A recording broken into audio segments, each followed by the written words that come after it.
Hey guys, Pedro here to tell you about the debut record from Cemetery Skyline, Nordic Gothic, out October 11th on Century Media Records. The album has 10 tracks, 49 minutes in length, and they are a Swedish-Finnish Gothic rock metal band. Now, the design of the album almost feels simple. It feels like there's nothing that I personally would have done any differently, because the way these pieces fall together just allow you to have this incredible journey across 10 songs.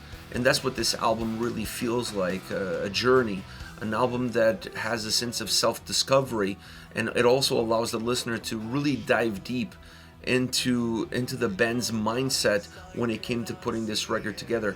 There's a lot of melody, there's a lot of sadness, there's a lot of melancholy. I think everybody expects that coming in, but you don't want those elements to create a sense of linearity from start to finish. You want to create some ripples, you want to create some ebbs and flows so that the record experience becomes a lot more interesting, becomes a lot more engaging, and obviously the quality of the album comes to the surface a lot easier.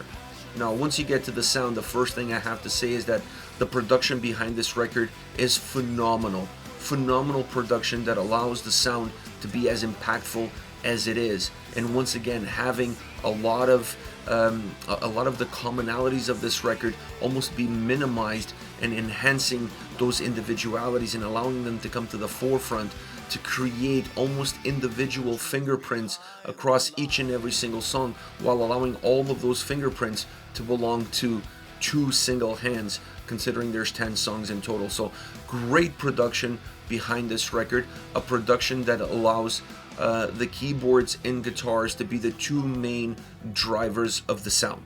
This is not to say that the bass and drums don't have their own impacts, because they do, but when you listen to this record, I think you're going to realize really quickly the impact that the keys have throughout the entire album, and obviously the guitars.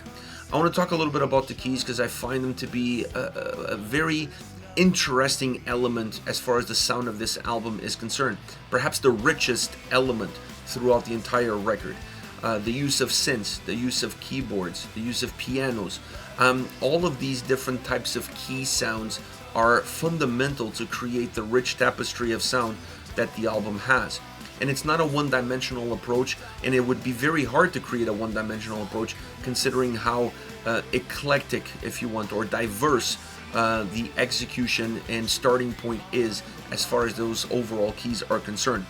But when you listen to this record, you're going to find that they have, at the very least, three fundamental impacts.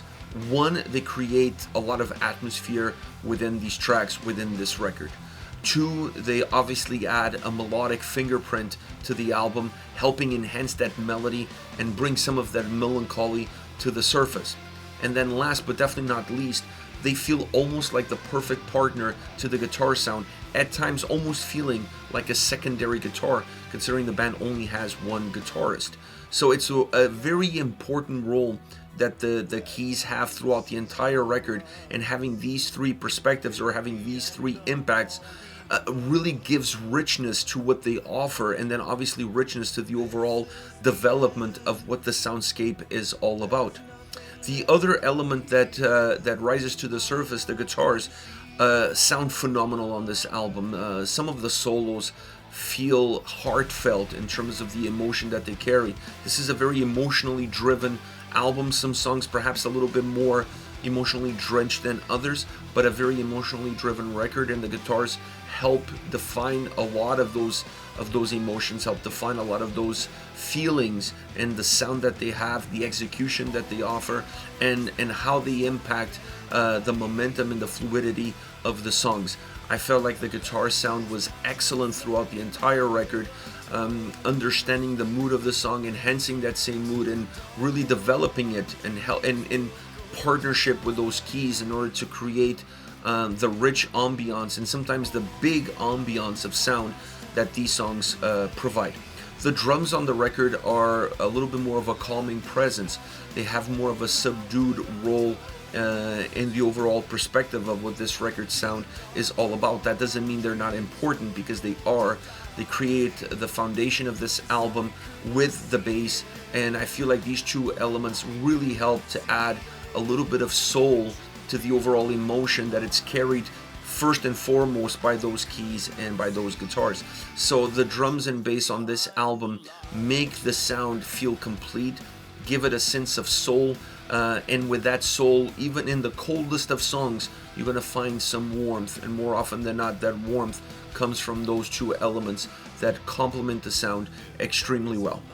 Once you get down to the vocals, you have Michael Stein on vocals, and from Dark Tranquility and the Halo Effect, amongst others. And his delivery on this album, as probably you'd guess by now by listening to the singles, it's going to be clean vocals all the way throughout. And his vocal delivery on this record is outstanding. He captures a lot of the emotion that the sound has on a song-by-song basis, and his delivery also helps magnify what that emotion was, what that emotion is, and what these songs wanna offer to the listener. I was captivated by some of the tracks on this album in terms of how deep he digged in order to get to what really was at the root cause, not only of the songs musically, but at the root cause of the lyrics of the tracks as well. And I felt like he had one of those performances that it's very hard to emulate and very hard to forget. He definitely becomes a huge piece of this puzzle, and with the keys, with the guitars, they become a little bit of this axis of evil, if you will, that dominates what this album is all about from top to bottom. What an amazing debut. I mean, obviously the band has a lot of experience, the individual members of the band have a lot of experience, but when you start a new project, when you start a new band and you're bringing different people in and you're creating a record that has a sound that you would not associate necessarily with anybody who's in the band, and then you have a clean vocal approach that you would also not necessarily associate with the vocalist, at least not to this extent, perhaps there would be some questions. But I feel like this album, once you press play and you go through all 10 songs, will answer any questions that you might have. It's a phenomenal album. It's an album that falls in line with all the other great gothic rock metal albums that have been released this year. This has been a great year for that sort of genre. I feel like there's a little bit of a revival, and this band is at the tip of that spear as far as a revival is concerned, because they're doing a sound that pays homage to some of the greats like Type O Negative, Sisters of Mercy. Like they really encapsulated an era really well on this album, from the design to the graphics to the lyrics and to the sound.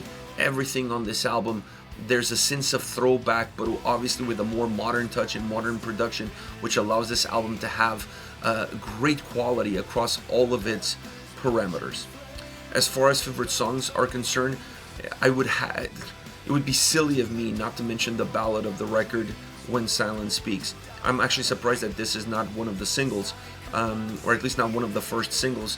And I understand you may not want to have a ballad as one of your first singles, but this song is so good that it doesn't matter if it's a ballad, it stands on its own. It's a great track. It's drenched in sadness and melancholy. The keyboard sound really enhances that experience, that feeling, those emotions, and then the vocals help define it. That is the symbiosis of those two elements. The piano in this song is outstanding, and then the vocals with those keys, with that piano, really bring everything to life. It's a track that has a little bit of a bigger chorus, more impactful chorus, both musically, I wouldn't say vocally, but definitely emotionally. Emotionally, the chorus really comes to life, and it blossoms almost in terms of how the track develops, at least considering how more contained the verses were.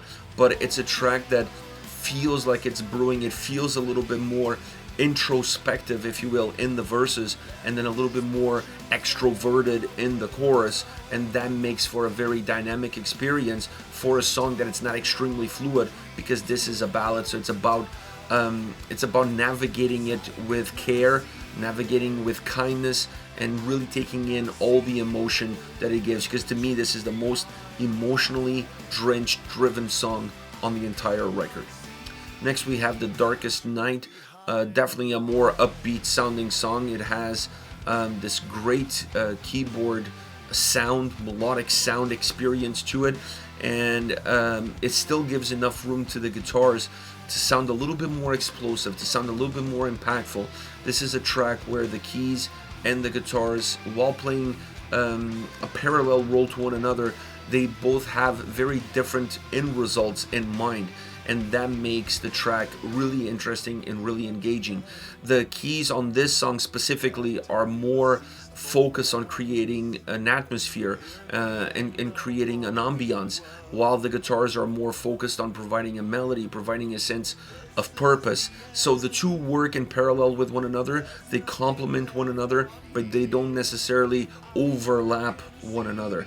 It's a great track, a track that at times almost feels like the sound increases, the track levitates, it just has a great presence to it. Last but definitely not least, Never Look Back, a song that has big sound, a big approach. There's a little bit of a pure rock and roll essence to the way this track is put together, and that more rock and roll essence allows the guitars to have a little bit more bite, to have a little bit more of an impact, to have a little bit more of a defined sound in the overall big picture of what the sound of the song is. The verses a little bit more contained, the chorus a little bit more wide, if you will, but the guitars really help create a thicker wall around this song, in which then the keys can navigate, can try to spread it out, and they can try to open it up, but they can never fully open it up because it's contained by a much thicker guitar, not heavy, but thicker guitar sound that definitely creates boundaries in which everything else is within. So it's a different style, a different approach, but still falling in line with the overall experience that this record has across all 10 songs. This is it, Cemetery Skyline Nordic Gothic, out October 11th on Century Media Records. Let me know your thoughts on the band, on the singles. Hit me up in the comment section. I'll see you all at the next video. Take care, you guys.